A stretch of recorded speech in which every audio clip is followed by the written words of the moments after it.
Bom, boa noite a todos. Já são 6h40 aqui no meu relógio, então vamos começar. Tem muita coisa para falar, então queria agradecer a participação de quem está aqui, de quem vai entrar. É muito importante que a gente faça esse aulão para tirar principalmente as dúvidas mais frequentes. Então a ideia aqui foi, claro, não dá para fazer o curso todo de novo, né? Numa aula de 1h30. Mas aqui eu vou falar os principais tópicos, principalmente baseado no que quem está começando gosta, que é o mapa mental. Então eu vou fazer uma explanação inicial baseado nos mapas mentais. Depois eu vou passar para uma parte de dúvidas, que acaba que nas dúvidas eu vou esclarecer muita coisa do e-cardio, dos exemplos que a gente tem no e-cardio. E no final, se der tempo, dependendo de como a gente tiver de tempo, eu vou abrir o e-cardio e a gente vai fazer juntos alguns eletros, tá? Mas, de qualquer forma, independente do tempo que nós teremos hoje para fazer o e-cardio ou não, eu vou fazer o e-cardio um por um com vocês em outro momento. A gente vai fazer isso, que eu acho que é importante para sedimentar o conhecimento. Então, hoje é mais para tirar principais dúvidas de vocês nos tópicos do módulo 2. É claro que não adianta assistir essa aula, nem participar, se você ainda não está seguro do eletronormal, né?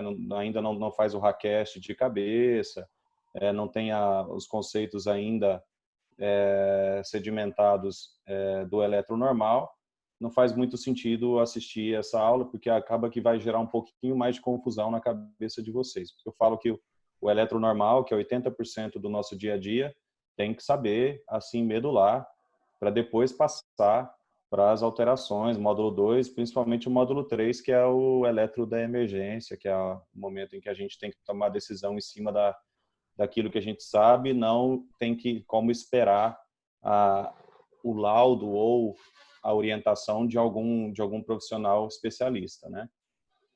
Então, todos vocês vão passar por isso um dia, então, às vezes tem que tomar conduta ali, então o módulo 3 é baseado nisso.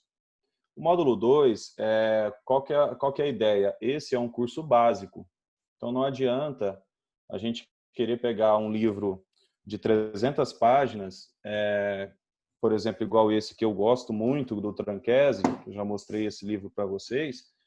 Não adianta eu pegar um livro desse, né, e fazer um módulo 2 de tudo que tem nesse livro, não faz sentido. Primeiro que ia ficar muito chato, segundo que ia ficar uma quantidade enorme de vídeos, e terceiro que não adianta vocês terem conhecimento de rodapé de livro, se o básico, que é o mais importante, vocês ainda têm alguma dificuldade. Porque o aluno ele acaba passando em cima dos conceitos mais básicos para tentar entender os mais complexos. E isso não funciona no nível que os alunos estão, né? No nível que a gente orientou fazer esse curso. Eu tenho a intenção de fazer um curso avançado daqui a um tempo, mas ainda é uma ideia. A ideia é que a gente consiga fazer pelo menos mais umas 3 turmas aqui do ciclo básico e depois eu busco vocês novamente para a gente fazer um eletro avançado, para quem tiver interesse, tá bom? Bom, primeiro tópico do módulo 2 é sobrecarga atrial, né? Então, são 2 vídeos, né, de sobrecarga atrial, sobrecarga ventricular.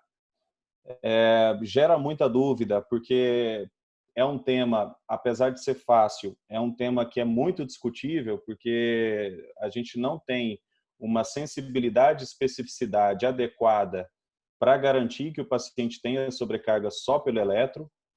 E depois do advento do ecocardiograma, a gente meio que ficou não é que ficou sem sentido, mas você encontra ali as sobrecargas, acaba fazendo o eco para confirmar, né? Outros exames diagnósticos. Hoje nós temos vários exames, até ressonância, para a gente poder comprovar aquela suspeita. Então, na verdade, a sobrecarga ela ficou um pouco mais, digamos, para treinamento de quem está começando, conhecimento, mas não para determinar alguma conduta, né? Então, basicamente isso.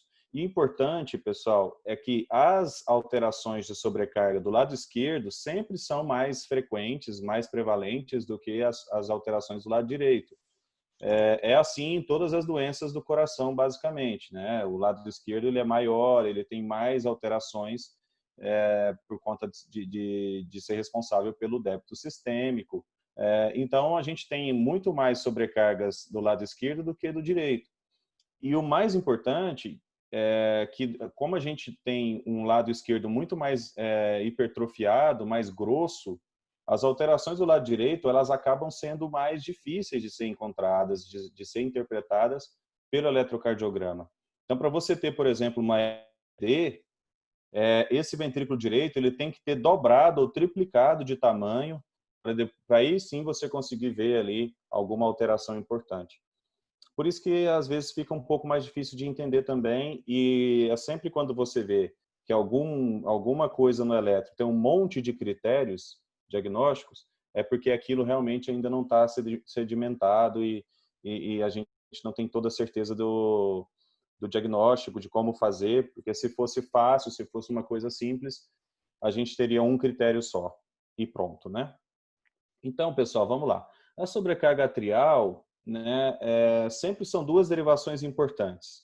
Eu sempre olho para V1 primeiro, porque V1 é uma precordial direita que está enxergando o fenômeno sempre passando por ele. V1 consegue ver o fenômeno atrial perpendicular. Então, ele consegue pegar as alterações, tanto a parte positiva quanto a parte negativa de uma onda P sinusal. Então, isso é importante para a gente ter uma ideia melhor de como está sendo a ativação e, às vezes, separadamente, a ativação do átrio direito e do átrio esquerdo. Por isso que ela tem aquela conformação plus-minus, né? Um pouquinho positiva, um pouquinho negativa, no coração normal. E aí é importante comparar também sempre D2, porque D2 está olhando a situação de frente. Então, a despolarização do átrio está indo em direção a D2, e aí D2 consegue ver todos aqueles fenômenos de forma positiva, né? Como se fosse a onda P totalmente positiva. E isso também vale a pena para a gente poder interpretar e saber se ele tem uma onda P mais apiculada ou uma onda P mais achatada e mais longa, né? Com a duração mais longa, que é a característica das sobrecargas.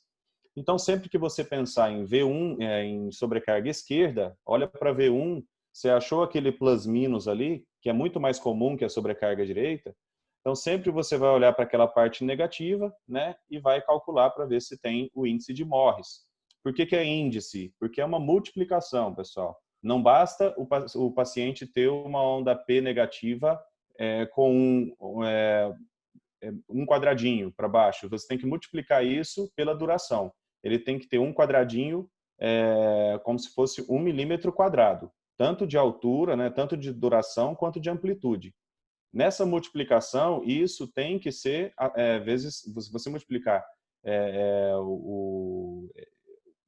tanto a duração quanto a amplitude, isso tem que ser acima de 4, né, ou maior ou igual a 4, né, essa multiplicação. Se não for, não é considerado o índice de Morris positivo, certo? Então, sempre mais do que 1 milímetro quadrado. Ou a onda P mais do que 120 milissegundos, né? Ou mais do que 3 quadradinhos. Aí, se isso acontecer, que é muito raro, né? Você não precisa ter o índice de Morris positivo, porque aí é uma onda P já muito longa, uma duração muito grande, e aí você já, só pela duração da onda P, você considera a sobrecarga atrial esquerda. Mas o mais importante, o mais comum, é você ter o índice de Morris positivo, certo? Para sobrecargas direitas, que são bem mais raras, né, a gente sempre olha para V1, mas olha também para D2. Em D2, você tem que ter uma onda P apiculada, você tem que ter uma onda P, geralmente, ela forma uma tendinha, de mais do que 2 quadradinhos e meio. Né? Então, às vezes, tem 2 quadradinhos ali e a linha passa em cima do terceiro quadradinho. Então, isso é a onda P, né, que a gente considera pulmonar e que é a característica da sobrecarga atrial direita.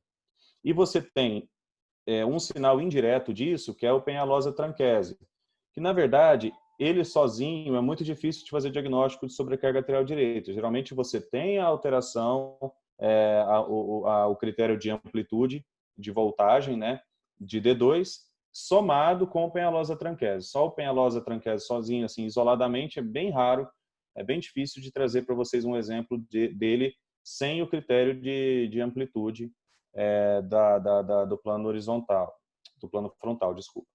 Então, você tem esses dois critérios bem definidos, né? Lembra, D2 tem que ter uma tenda maior do que 2,5, né? Uma onda P apiculada, com uma amplitude muito alta, muito grande, mostrando que o átrio direito realmente é muito grande, muito hipertrofiado. Ou, no caso da sobrecarga atrial esquerda, o índice de Morris positivo. Eu trouxe para vocês aqui, pessoal, alguns casos, só para exemplificar. Nesse caso aqui, ó, olha para V1, olha para D2. Em V1 você tem um plus-minus da onda P com um predomínio da parte negativa, e aí se você pudesse calcular aqui, você conseguiria ver que ele tem mais de um quadradinho de amplitude e tem basicamente aqui um quadradinho e meio de duração, com o índice então de Morris positivo. E aqui em D2 tem 2 quadradinhos, quase 3 quadradinhos de duração, mostrando que você tem o padrão, né, o critério para sobrecarga atrial esquerda, nesse caso. Já nesse caso, olha que interessante, você tem aqui um padrão plus-minus, só que a parte positiva ela é maior que a parte negativa. Isso fala a favor mais de sobrecarga atrial direita. E você tem também uma onda P mais apiculada aqui, né?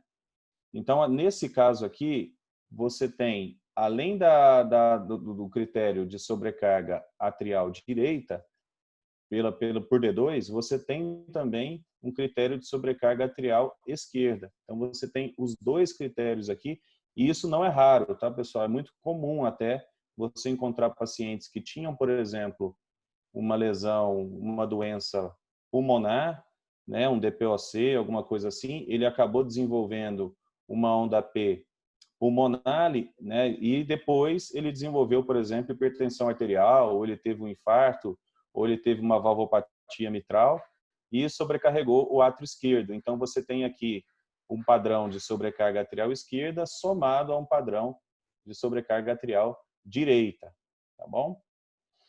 Outro exemplo aqui, pessoal, de sobrecarga atrial direita pura. Olha só que interessante.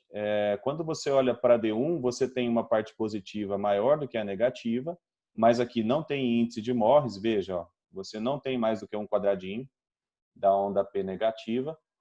E em D2, você tem claramente um pico aqui, uma onda P apiculada, com mais de 2 quadradinhos e meio. Tá? A linha do elétron está passando bem no meio do terceiro quadrado, então 2 quadradinhos e meio. Aqui, ó, nas precordiais, você também consegue ver uma sobrecarga atrial direita importante, né? Principalmente aqui em V1, você não tem índice de Morris e você tem aqui 2 quadradinhos e meio, uma onda P bem apiculada nas precordiais, V2 também, olha só, tá?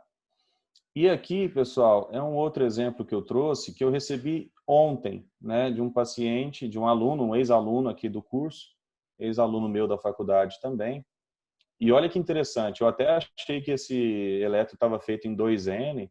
Esqueçam o BAVT aqui, mas o mais importante é a gente olhar para a morfologia da onda P.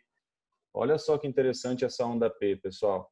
Ela tem, olha, 3, 4, 5, pelo menos 6 milímetros de amplitude aqui, uma onda P gigante, né? Esse paciente ele tem uma doença, com certeza alguma doença pulmonar grave, né? E ele tem também uma onda P negativa, então nas precordiais. Então se esse eletrodo foi bem colocado aqui, em V1 está bem posicionado, ele tem também sobrecarga atrial esquerda, né? O índice de Morris dele aqui com certeza seria positivo.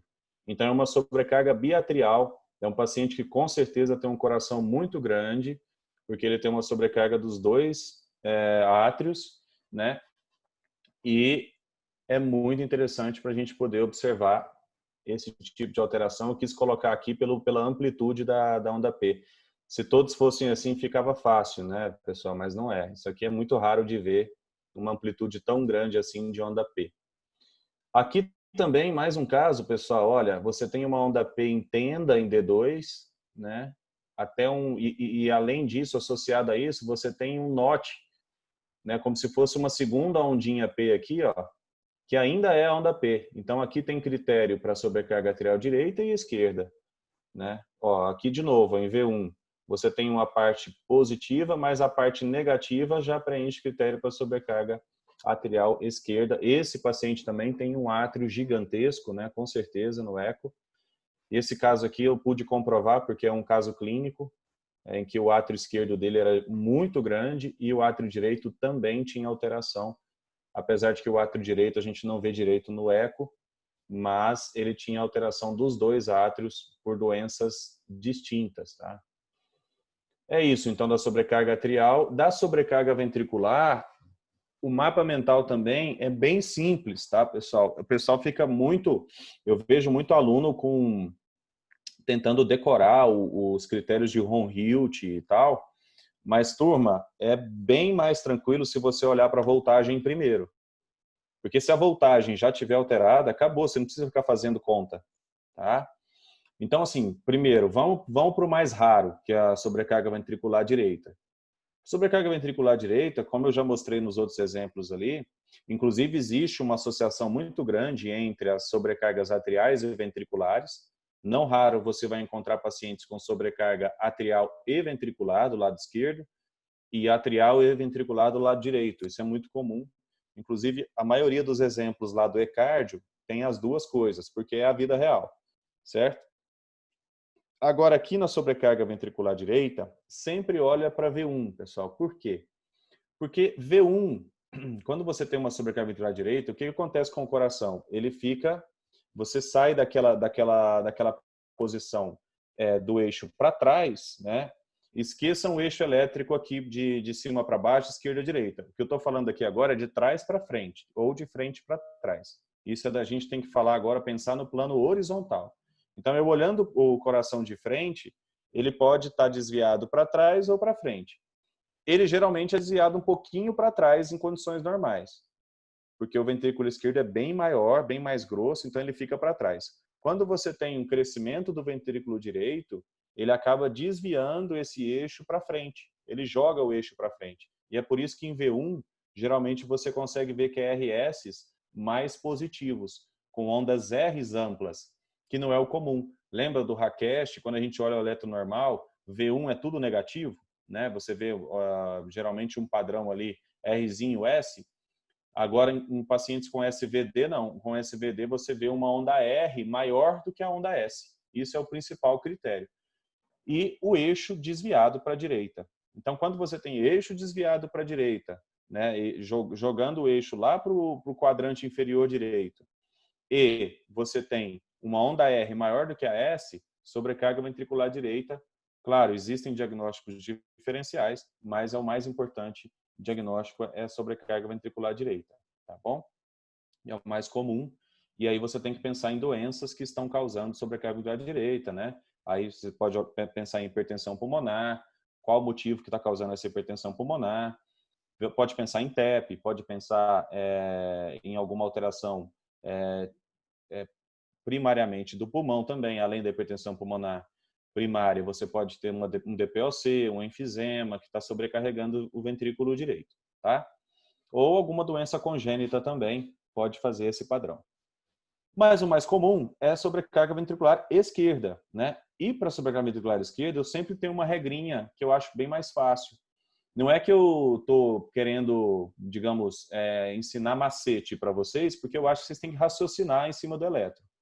Mas quando você bater o olho para uma sobrecarga ventricular, porque o que chama a atenção é aquela amplitude enorme, né, no padrão das precordiais, olha para a VL.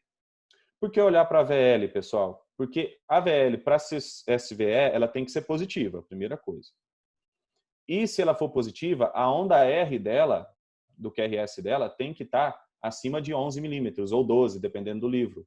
Esse é um critério mais antigo do Sokolov. O próprio Sokolov desenvolveu esse critério.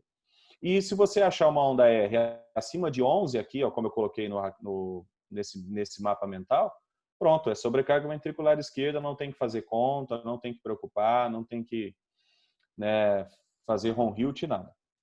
Se tiver entre 5 e 10, aí vale a pena você fazer o Ron-Hilt para ver se tem sinal sugestivo ou confirmatório, né, ou definitivo de sobrecarga ventricular esquerda, pelo Ron-Hilt.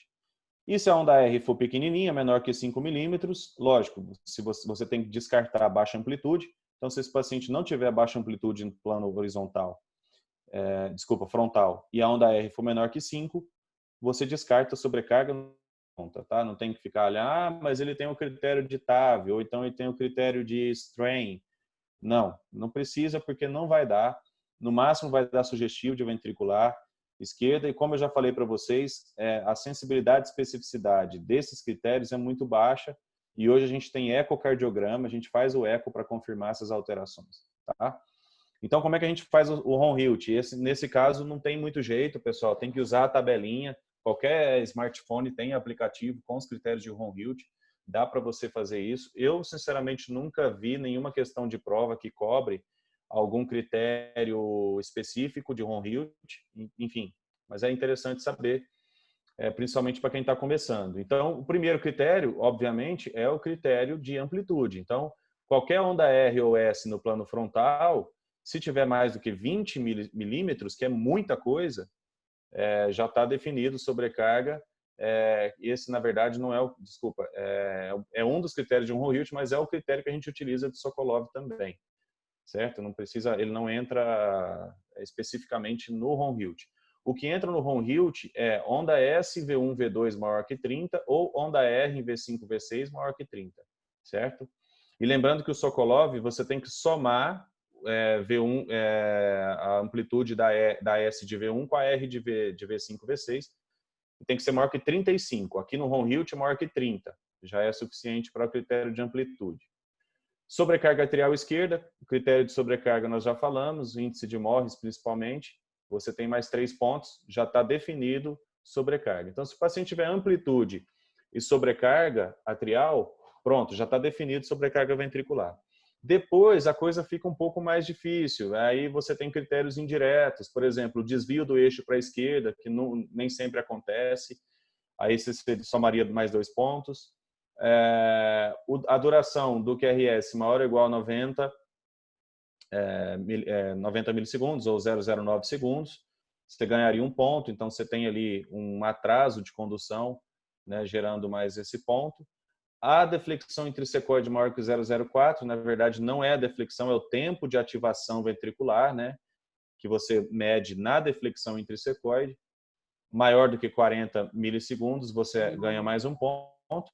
E alterações do ST, se você tiver um padrão de strain nas paredes, nas precordiais laterais, né? Parede lateral, anterior lateral, sem digital é 3 pontos, com digital só 1 ponto, porque o próprio digital já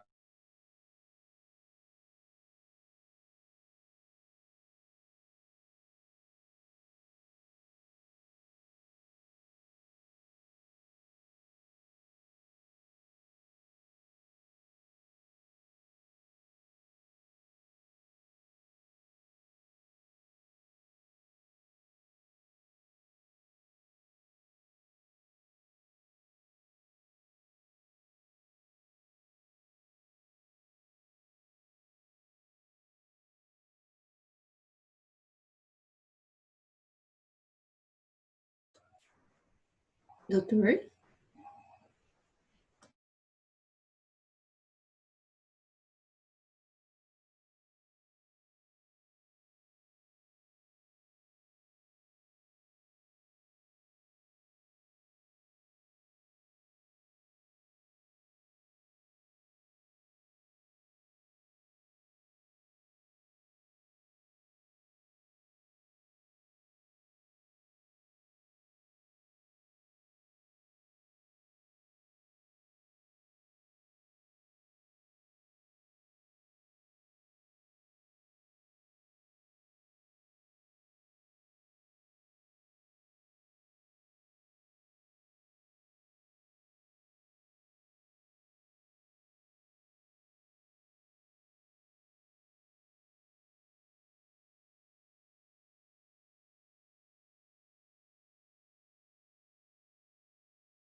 Oi, pessoal.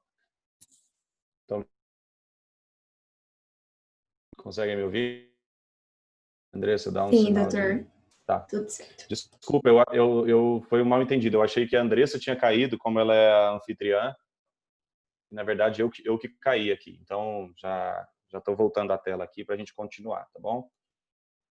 Se tiverem qualquer dúvida, pessoal, podem ir mandando no chat. A Andressa está de olho no chat para poder me passar depois as dúvidas, tá? Mas eu anotei bastante coisa já de vocês aqui para a gente falar hoje. Vamos lá.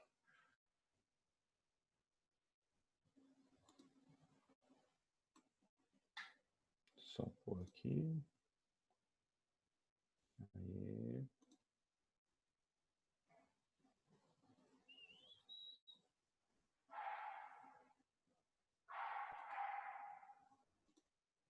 Tá aí. Conseguem ver, né? Estão conseguindo ver a apresentação? Sim, doutor. Beleza. Tá bom. Então, voltando para a sobrecarga ventricular, que a gente estava falando do mapa mental, então o que a gente tem aqui, de cara, né, nesse eletro, é uma mega sobrecarga por conta da amplitude, né? Se olhasse só para a AVL, como a gente manda no mapa, daria aqui em torno de 6, 7 milímetros, né, que a gente teria que entraria nesse caso de fazer o Ron-Hilt. Mas aqui, olhando para as precordiais, não gera dúvida, porque vocês não têm ideia, essa onda, esse complexo QRS aqui, ó, ele está atravessando ó, quase que o papel inteiro. O V5, olha o R de V5, está indo lá, encontrando com o V4. Então, enfim, indiscutivelmente esse paciente tem sobrecarga. Olha o padrão de strain aqui, bem definido também, ó, tá? Vocês estão conseguindo ver o meu cursor? Deixa eu mudar Sim, o doutor. ponteiro aqui para ficar melhor. Tá. Agora está melhor, né? Então, Melhorou. você tem aqui um padrão de strain bem definido, você tem alteração de repolarização bem definida, como esse supra aqui, ó, chama atenção, né, um supra muito alto aqui, muito grande, né, em V1 a V2, mas vejam que é um supra alegre, né, você vê que não é um supra com a concavidade para baixo, concavidade para cima, e ele é desde o ponto J, então isso aqui é bem típico de sobrecarga ventricular, esse supra não é um supra isquêmico, tá? Esse outro exemplo, vejam, aqui a gente tem, olha, D1, D2, D3, AVR, AVL, AVF, V1, V2, V3, tá? Mas o que é importante é que apesar da gente não ter V5, V4, V5 e V6, a gente olha para V1, além de ter esse padrão de sobrecarga atrial direita, que a gente acabou de discutir, olha a onda P apiculada aqui em D2, a gente tem também, vejam, um padrão de QRS muito diferente do habitual, né, do que a gente está acostumado. Então, ele está positivo, olha, V1 muito positivo, apesar de começar com a onda Q, mas ele é bem positivo. Então, isso aqui também chama a atenção e fala a favor de sobrecarga ventricular. Nesse caso, sobrecarga ventricular direita, né? Direita. Então, o R maior do que o S. Praticamente não existe S aqui, então preenche o critério para sobrecarga ventricular direita. Aqui, já eu vejo uma situação um pouco diferente, né? Então, eu tenho aqui, ó, um complexo, olhando para a AVL, ele está negativo, né? Não dá para a gente seguir, vamos dizer, aquele mapa mental que usa a AVL, mas se você somar a amplitude, por exemplo, de V2 com a de V5, você preenche o critério de voltagem, né? Você tem também um distúrbio de condução aqui, bem visível, né? Você tem um bloqueio de ramo aqui. Então, também nesse caso, a gente tem que considerar, você tem um MORRIS positivo aqui, então, sobrecarga atrial esquerda, então considerar aqui nesse caso, paciente com sobrecarga ventricular esquerda ou sobrecarga de câmaras esquerdas, né? Como a gente chama quando o paciente tem as duas coisas, sobrecarga de átrio e de ventrículo esquerdo. Ok? Em relação ao BAV, bloqueios, a aula de bloqueio, pessoal, nós temos também uma situação que aparentemente é uma situação complexa, mas é muito simples. Por quê? Porque o único problema que o aluno tem é no BAV de segundo grau. O BAV de primeiro grau, é muito simples, e o BAVT, que é a dissociação, que é o BAV de terceiro grau ou BAV total, é muito simples também, né, de fazer o diagnóstico, porque você tem uma dissociação elétrica, né, entre as ondas P e os QRS. Então, você tem ali, você não tem uma comunicação entre o ritmo atrial e o ritmo ventricular. Isso é fácil de ver, né, na maioria das vezes. O problema fica no segundo grau. Então, vamos falar do primeiro grau primeiro, né? Então, sempre você tem que ter uma relação PQRS 1:1. Se não tiver essa relação PQRS 1:1, você não pode falar em BAV de primeiro grau, porque provavelmente é um outro grau de bloqueio, né, de segundo grau ou até de terceiro grau. Então, sempre você, para falar em BAV de primeiro grau, tem que ter relação AV 1:1, assim como no ritmo sinusal, né? Vocês lembram? Ritmo sinusal são 2 critérios, onda P positiva em D1, D2 e AVF, e relação AV 1:1, certo? PQRS 1:1. E aí você vai medir justamente o intervalo PR. O intervalo PR tendo mais do que 5 quadradinhos ou mais do que um quadradão, BAV de primeiro grau, tá? Em alguns livros, você vai ver, ao invés de 200 milissegundos, você vai ver 210 milissegundos. Mas convenhamos, né, pessoal? Ver isso no eletro, 210 milissegundos teria que ser 5 quadradinhos e 1/4 de mais um quadradinho. É muito difícil, então a gente acaba não considerando. A gente considera acima de 5 quadradinhos já BAV de primeiro grau. Não tem PR menor, não tem BAV de primeiro grau, pronto. Se o intervalo PP for mais rápido que o intervalo RR, ou seja, se você não está tendo, se você tem mais P's do que QRS, alguma coisa está errada. Aí você tem que ver se isso tem relação ou não. Se não tiver relação, ou seja, está dissociado, tem P caindo no meio do QRS, tem P caindo na T, tem P caindo fora da condução do intervalo PR, você não consegue identificar o intervalo PR, é BAVT, é terceiro grau, ou BAVT, ou BAV total. E aí você vai olhar para o QRS só para definir se é um BAVT de QRS estreito, um escape estreito, ou um BAVT de escape largo. Isso vai depender de se o QRS tem mais do que 3 quadradinhos ou não. Agora, quando você tem um BAV de segundo grau, você tem que ter pelo menos, olhem só, pelo menos uma P não conduzida, né? Tem que ter uma P que não conduziu para o ventrículo. Então, se tem mais P do que QRS, ou seja, você contou lá, tem 4 P's e só tem 3 QRS, 2 QRS, é porque tem alguma P que não conduziu. Aí você precisa ver o fenômeno que levou isso a acontecer, tá? No caso desse fenômeno da onda P, se for um fenômeno em que o intervalo da P que precede o bloqueio for maior do que o intervalo da P que pós-cede, ou seja, que acontece depois, né, que vem depois do bloqueio, se o PR antes é maior do que o PR depois, esse é o principal diagnóstico de Ventquebra, de bloqueio AV de primeiro grau, tá? Então você tem um PR que vai aumentando, aumentando, aumentando, aumentando, e ele fica bem maior antes do bloqueio, e depois do bloqueio ele fica menor de novo, ele encurta em relação ao precedente.